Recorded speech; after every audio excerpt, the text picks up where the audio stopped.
तो बिस्मिल्लाहिर्रहमानिर्रहीम। तो आज हम देखेंगे कि जो रदरफोर्ड ने ना गोल्ड फॉइल का एक्सपेरिमेंट किया था तो वो कैसे किया था। थ्योरी तो हमने देख ली थी, अब हम उसका एक ना एक्सपेरिमेंट देख लेते हैं, मतलब कि उसके अंदर कौन कौन से इंस्ट्रूमेंट यूज़ हुए थे। तो उसके लिए ना मैंने एक पेपर से ना कुछ ऐसे बनाए हैं, तो वो हम देख लेते हैं कि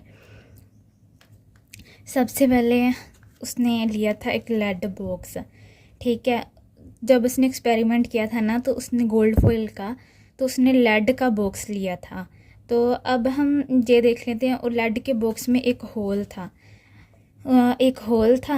तो ये लेड बॉक्स उसने इसलिए लिया था क्योंकि ये जो लेड बॉक्स होता है ना, ये अल्फ़ा पार्टिकल्स जो होते हैं जो इसके अंदर रखे जाएंगे, उनके ना अल्फ़ा पार्टिकल्स को ये एब्जॉर्ब कर लेता है अपने अंदर, और सिर्फ एब्जॉर्ब कर लेता है, और बाकी जो इसके अंदर से जो होल है वहाँ से, होल से ना वो जो अल्फ़ा पार्टिकल्स जो होंगे वो सिर्फ होल की तरफ कंसंट्रेशन होगा उनका, मतलब कि क्योंकि वो बाकी तो एब्जॉर्ब कर लेगा, और जो बाकी बच जाएंगे वो होल से बाहर चल जाएंगे, जो जहाँ पे मतलब कि वो होल होगा ना वहाँ से वो एक कंसंट्रेशन पॉइंट बन जाएगा, और वहाँ से वो बाहर चले जाएंगे। अब नेक्स्ट हम देखते हैं कि अब उसने लेड बॉक्स के अंदर क्या चीज़ रखे थे। उसने रखा था प्लोनियम। लेड बॉक्स के अंदर क्या रखा था, प्लोनियम। तो प्लोनियम जो होता है इसके अंदर होते हैं अल्फ़ा पार्टिकल्स। ये जो अल्फ़ा पार्टिकल्स होते हैं ना, ये जैसे कि He2+ जो मैंने आपको बताया था अल्फ़ा पार्टिकल्स होते हैं। हीलियम पार्टिकल्स होते हैं, जो हीलियम पार्टिकल्स होते हैं ना वो पोलोनियम से निकलते हैं। जब इसको स्टार्ट किया जाता है ना प्रोसेस, तो यहाँ से वो हीलियम के पार्टिकल्स निकलेंगे। तो उसने ना यहाँ तो लेड बॉक्स के अंदर उसने प्लेस किया था प्लोनियम को, तो अब प्लोनियम से ही तो अल्फ़ा पार्टिकल्स निकलेंगे ना। क्वेश्चन जहाँ पे ये आता है कि उसने लेड का बॉक्स क्यों लिया था, तो ये हम देख लेते हैं कि उसने लेड का बॉक्स क्यों लिया था। Why he placed polonium inside a lead box, क्योंकि वो कहता है कि because not to scatter alpha particle to all directions.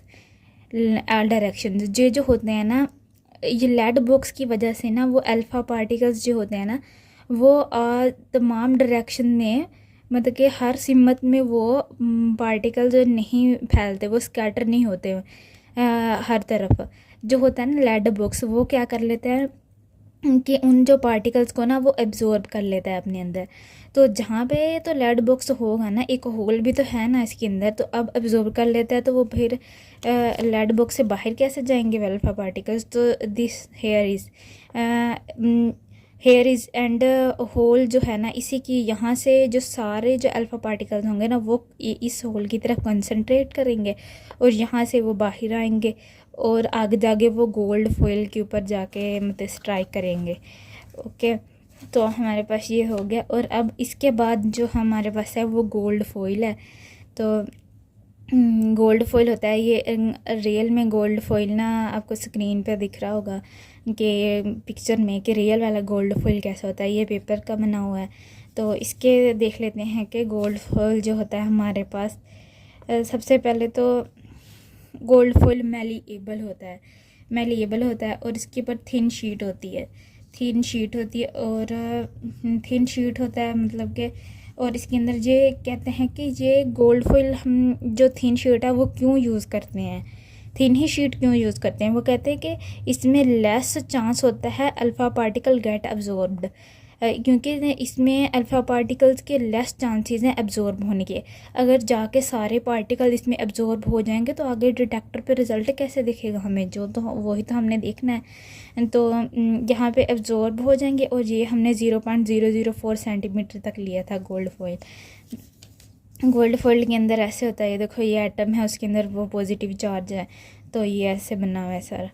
और नेक्स्ट हमारे पास गोल्ड फॉइल के बाद हमने यूज़ करना है डिटेक्टर जो होगा फ्लोरेसेंट स्क्रीन होगी, यानी कि जिंक सल्फाइड का बना होगा। तो यहाँ पे एक क्वेश्चन है कि वाई टुक जिंक सल्फाइड स्क्रीन। वो कह रहे हैं कि हम ना क्यों जिंक सल्फाइड की स्क्रीन लेते हैं। तो charge particle hit the spot glow and it leaves a mark. कहते हैं कि जब भी आके इसके ऊपर गोल्ड फॉइल से चार्ज पार्टिकल स्ट्राइक करेगा तो इसके साथ हिट करेगा ना, टकराएगा तो ग्लो होगा। ग्लो ज़ाहिर सी बात है, फ्लोरोसेंट स्क्रीन है तो इस पर कोई भी पार्टिकल आएगा तो वो ग्लो तो करेगी ना। इट लीव्स अ मार्क, तो वहाँ पे वो मार्क एक छोड़ के जाएगा। तो फिर उसी मार्क को तो हमने स्टडी करना है कि कहाँ पे एंगल की डिफ्लेक्शन हुई थी, क्या हुआ था।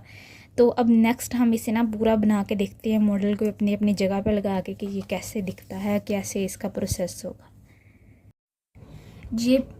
ये लेड बॉक्स है, ये पोलोनियम है जिससे अल्फ़ा पार्टिकल इमिट होंगे। और इमिट कहाँ से होंगे? इस होल से इमिट होंगे। जब होल से इमिट होंगे तो वो जाके स्ट्राइक होंगे इस गोल्ड फॉयल के ऊपर। ये देखें, ये गोल्ड फॉयल है, ठीक है।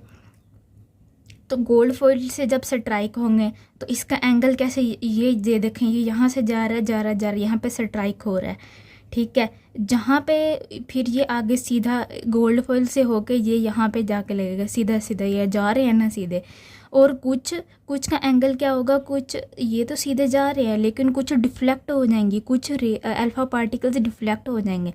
और वो डिफ्लेक्ट होंगे, ये एक इधर को जा रहा है और कुछ एंगल से डिफ्लेक्ट हो जाएंगे। ये देखो, ये यहाँ पे जा रहा है। तो मतलब कि जो सीधे जा रहे थे ना वो डिफ्लेक्ट होकर एक इधर को चला गया, एक इधर को चला गया। मोस्टली जो थे अल्फ़ा पार्टिकल्स वो स्ट्रेट गए, और जो सम अल्फ़ा पार्टिकल्स थे वो उन्होंने अपना एंगल चेंज किया, मतलब कि एक कुछ एंगल पर वो डिफ्लेक्ट किए। तो डिफ्लेक्ट किए और उसके बाद जो कुछ थे ना वो बिल्कुल ही इसे टकराए गोल्ड फॉइल से और वो वापस आ गए। गोल्ड फॉइल से स्ट्राइक हुआ और वो वापस आ गए। तो इस तरह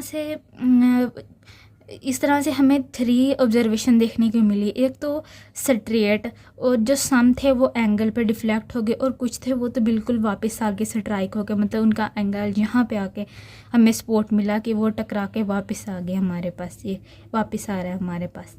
तो इस तरह से ये यहाँ से जाएंगे और टकराएंगे और उनके एंगल बनेंगे। Okay, clear.